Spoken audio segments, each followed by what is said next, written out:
Hi guys, welcome back to my channel, The Wealthy Mindset. It's yours truly, Money Making Mitch. And as usual, guys, this is not financial advice. Please do your own due diligence and research. Happy Sunday. The market is closed. I know it gets a little depressing for us investors, but tomorrow the market will be open and we will rejoice again. The absence of blockbuster launches and star entrepreneurs has softened the product spotlight at Auto Guangzhou 2025. In their place, automakers have leaned heavily into a wave of celebrity style showcases on the show floor. According to incomplete statistics, a lineup of public figures including Gu Jingjing, Zhang, Julian Chong, and Wallace Chong appeared at the event.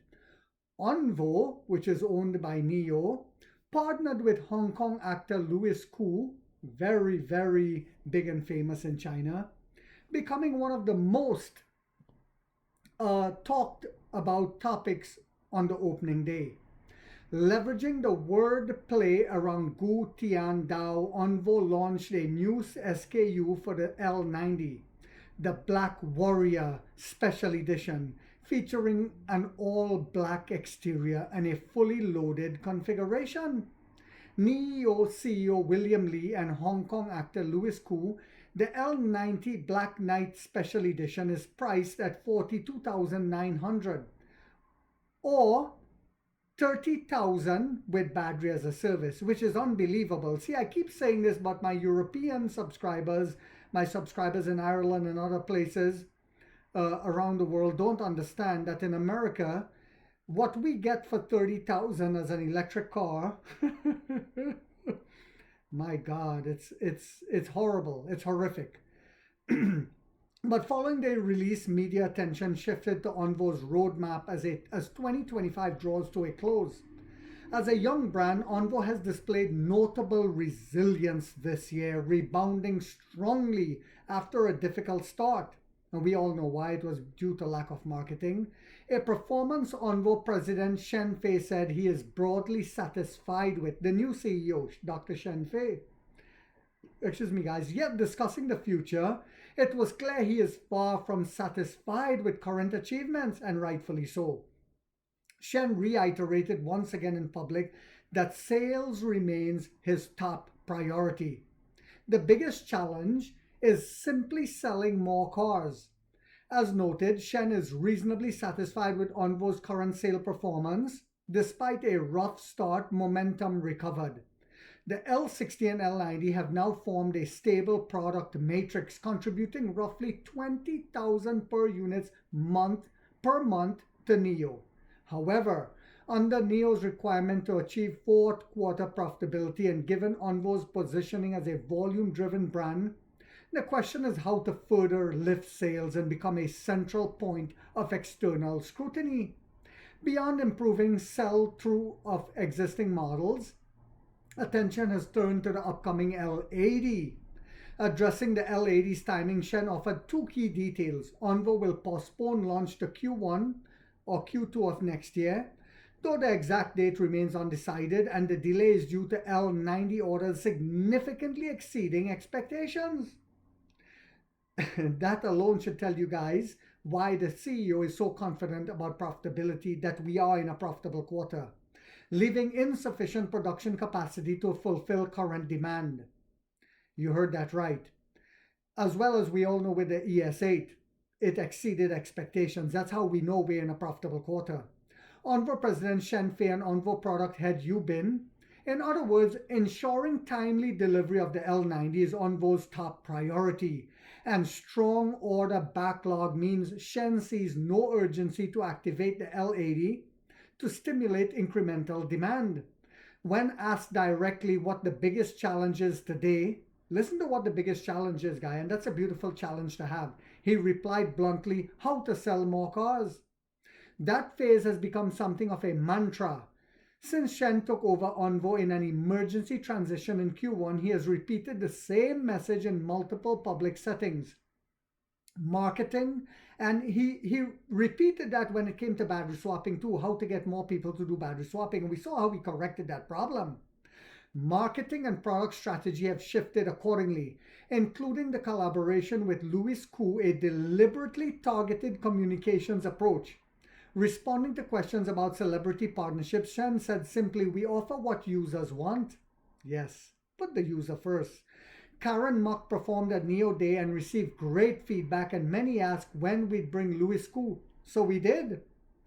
Beyond emotional resonance, Onvo has also deployed a tactical responses to market shifts. On the topic of purchase tax subsidy phase out, Shen said Onvo would provide a full 100% subsidy if customers cannot receive delivery this year. However, regarding how long Onvo would maintain subsidy support, he said it depends on how much backlog can be carried into next year. Policy changes in December remain under evaluation. Returning to the question of how to sell more cars, Onvo product head Yu Bin said the team is focused on continuously improving product experience for current models. Let me say that again. The team is focused on continuously improving product experience for current models, which he believes still hold significant potential, like we saw that they just did with the Firefly. And they also just did with the ET9, and I'll do a video on that. It'll blow your guys' minds of how much this company is actually innovating and putting the customer experience first, because we know once we have the superior customer experience, which we have, and we continue with that and don't slow down with continuously innovating and coming out with the best customer experience, once we continue that trend, we'll continuously see explosive sales. For the L60, an end-to-end autonomous driving feature will be pushed via over-the-air before year end, guys. For the L60, an end-to-end autonomous driving feature will be pushed via over-the-air before year's end. And Onvo continues to explore energy efficiency optimization. Shen and Yu are confident the models remain highly competitive. They express strong confidence heading into an intensified 2025 market landscape. Not worried about the future, staying focused on execution. Not worried about the future, because NIO knows what they have. Triggered by the purchase tax phase out, a growing viewpoint within the industry argues that OEMs will aggressively pull forward orders, leading to a cliff-like decline in deliveries in Q1 next year. Shen did not directly address this scenario, but emphasized that Onvo will not overreact. The market space for Onvo and the effort we are willing to put in is more than enough to overcome external volatility. A mature brand should have that confidence and capability. Now, can NIO, XPeng, and Li Auto boast that? I think not. He noted two key advantages. Onvo current holds a firm initial product definition focused on family users, allowing the L60 and L90 to build combined strength in space, comfort, and efficiency. And NIO's decade-long investment in technology, particularly the change and swap energy network, which he considers a major structural advantage, and we all know it is after 92 million swaps and counting. Shen also acknowledged existing weaknesses. Yes, there are some. Visibility, brand recognition, which we're still working on, and penetration into lower tier markets, like with the certain cities and with the Firefly. Breaking out of the circle requires persistence, and internal capabilities must keep improving. This is why, guys, we're offering what the company considers sub-brand is really high-end brands. That's why we're devastating that market as well. Discussing product direction inevitably touched on the industry hot topic of extended range hybrids. Li Bin had addressed a similar question earlier in the day. Shen view aligns closely. Battery swapping is a core reason he believes pure EVs have a fundamentally stronger outlook than extended range alternatives. Yu Bin added that the wave of super range extended launches appearing in 2025 were likely conceptualized in 2022. At that time, lithium prices were extremely high and charging infrastructure was limited, so developing extended range models was logical. But today, what about today? Today is very different, he said, with highly developed charging and swapping networks. Why continue pursuing extended range powertrains? Both executives agreed that pure EV is the end game. Yes, it is. You see, hybrids and range extenders were the bridge to get to where we are now, pure EVs. Looking ahead, excuse me guys, Onvo direction is increasingly clear. In the past 2 months, pure electric models have surpassed the plug-in hybrids and extended range vehicles in large three-row SUV sales. You heard that right.